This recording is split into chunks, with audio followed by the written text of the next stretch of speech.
Hello बच्चों, राम राम जोहार। बच्चों एक शानदार सा सवाल है। आइए इस सवाल को अपन लोग करते हैं। सबसे पहले सवाल को समझते हैं, फिर अपन लोग सॉल्व करेंगे। ओके, क्या बोला जा रहा है? A body of mass 10 kg, कितना है? 10 kg is moving with an initial speed 20 metre per second. The body stops after 5 second due to friction between body and the floor. ठीक है, the value of the coefficient of friction is, ठीक है, और जी का value आपको 10 metre पर second square लेने के लिए बोला गया है। राइट, तो देखिए एक बॉडी है, सीधी सी बात है बच्चों, यहाँ पे ध्यान से अपन लोग करेंगे सवाल। ठीक है, देखिए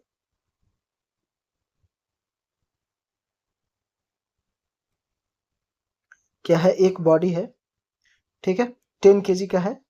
उसकी इनिशियल स्पीड कितनी है? यदि यहाँ पे देखा जाए तो एक फ्लोर है और ये बॉडी है, इसकी इनिशियल स्पीड कितनी है ना? इनिशियल स्पीड है ना, इनिशियल स्पीड कितनी है? 20 मीटर पर सेकेंड। ठीक है, और ये कितना है? 10 kg का है। ठीक है ना, इसकी मास कितनी है यहाँ पे? तो मास आपकी जो है वो कितना दे रखा है? 10 kg। ओके बच्चों, क्लियर दैट? तो यहाँ पे देखिए ये हमारा फ्लोर है और ये बॉडी का सरफेस है। ठीक है ना, दोनों के बीच में फ्रिक्शन लगेगा, तो ये फ्रिक्शन कितना होगा? ठीक है, और ये बॉडी जाके आगे जाके कुछ टाइम बाद, मतलब t इक्वल टू 5 सेकंड बाद ये बॉडी यहाँ पे जाके रुक जा रहा है। ठीक है ना, क्या हो रहा है? यहाँ पे स्टॉप कर जा रहा है, मतलब फाइनल स्पीड आपको यदि देखा जाए तो यहाँ पे क्या हो जाएगी? 0 हो जाएगी। ठीक है ना, ओके, क्लियर दैट? तो यहाँ तक बात आपको समझ में आ रही है? अब हो क्या रहा है यहाँ पे बेसिकली, तो थोड़ा सा ध्यान से देखिएगा। यदि मैं यहाँ पे छोटी सी एक बात कहूँ बच्चों, तो ध्यान से देखिएगा, समझिएगा मेरी बात को। यहाँ पे क्या है? v is equal to u plus at, ये इक्वेशन लगाते हैं तो यहाँ से अपन के पास एक्सेलरेशन आ जाएगा। कैसे आएगा? देखिए, v फाइनल वेलोसिटी क्या हो गया? 0। इनिशियल कितना है? 20, और एक्सेलरेशन को ये रहने दीजिए, टाइम कितना अपन का? 5। ठीक है, तो यहाँ से देखिए तो क्या हो जाएगा? इधर आ जाएगा -20 और यहाँ पे हो जाएगा 5 इंटू ए। राइट, तो a इज इक्वल टू क्या हो गया बच्चों? -20/5, -20/5, तो ये कितना हो गया? 4। राइट, तो यहाँ पे थोड़ा सा ध्यान दीजिए, तो एक्सलरेशन आपके पास कितना आ जाएगा? -4 मीटर पर सेकंड स्क्वायर। और जब ये नेगेटिव में जाके ये बॉडी स्टॉप कर रहा है, तो इसी चीज को, एक्सलेशन को यहाँ पे क्या कहते हैं? रिटार्डेशन कहते हैं। क्या कहते हैं? रिटार्डेशन कहते हैं। ठीक है, समझ में आई मेरी बात? या तो डी एक्सलेशन कहते हैं, ठीक है ना? ओके, तो या तो फिर नेगेटिव एक्सलेशन कहते हैं। ठीक है, ये सब बातें कहने की बातें यहाँ पे। तो रिटार्डेशन यदि मैं यहाँ पे अब बात करूं, रिटार्डेशन कितना आ गया? 4 मीटर पर सेकेंड स्क्वायर। ठीक, ये आपके पास आ गया। ठीक है ना, अब हमको पूछा क्या गया है?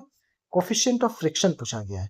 तो आगे की काम करते हैं, यहाँ पे थोड़ा सा ध्यान से देखिएगा। ओके बच्चों, तो यहाँ पे देखिए, यदि मैं बात करूं आपके सामने, तो एक छोटी सी बात, फ्रिक्शन, यहाँ पे फ्रिक्शन फोर्स होगा,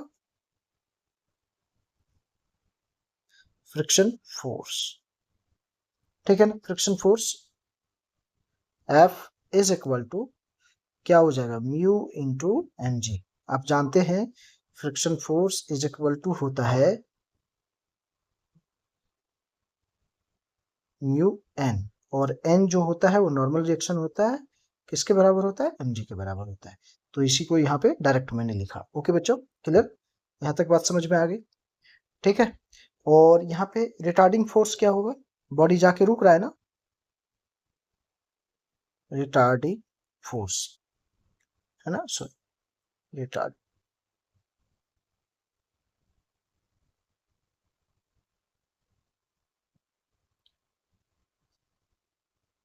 रिटार्डिंग फोर्स F मान लेता हूं, तो ये क्या हो जाएगा? Mass into acceleration. ठीक है, तो दोनों फोर्स को क्या करिए, इक्वेट, ठीक है। तो यहाँ पे मैं लिख सकता हूँ इसे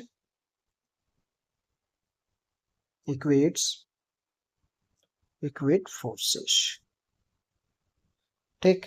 तो क्या हो जाएगा, यहाँ पे देखिए mu m g is equal to m a, right. यहाँ से देखिए एम से एम कैंसिल हो गया, तो म्यू एम जी, एम तो खत्म हो गया है ना, mu g is equal to a, right, clear that. तो यहाँ से क्या हो गया, ए इज इक्वल टू आ गया म्यू इंटू जी।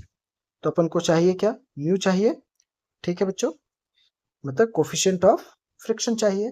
तो क्या हो जाएगा, ए अपॉन जी, ठीक है। तो ए कितना ले आया हूं, मतलब रिटार्डेशन है 4 अपॉन जी क्या हो गया 10, ठीक है। तो हमारे पास कोफिशिएंट ऑफ फ्रिक्शन जो आ गया वो कितना हो गया 0.4, और यही इस सवाल का क्या हो गया आंसर, क्या हो गया बच्चों, आंसर हो गया, राइट, ठीक है ना।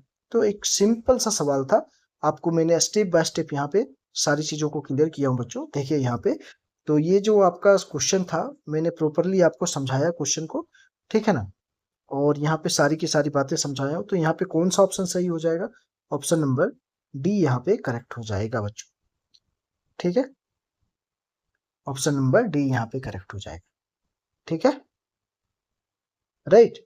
अब यहाँ पे देखिए सारी की सारी चीजों को मैं डायग्राम वगैरह बना के आपको, और ये सारी चीजें जो स्टेप बाय स्टेप समझाया हूँ बच्चों, ये सारी चीजों को यदि आप ध्यान से देख लेंगे तो आपको क्लियर हो जाएगी, कोई चीज मैंने छोड़ा नहीं है, हर वो चीज को मैंने प्रॉपर समझाया है। ओके बच्चों, क्लियर हुई यहाँ तक सारी की सारी बातें, ओके। तो ठीक है बच्चों, यदि वीडियो अच्छा लग रहा हो और वीडियो में पहली बार आए हुए हो तो जरूर लाइक करिएगा और चैनल को सब्सक्राइब करिएगा बच्चों। ओके बच्चों, थैंक यू बच्चों।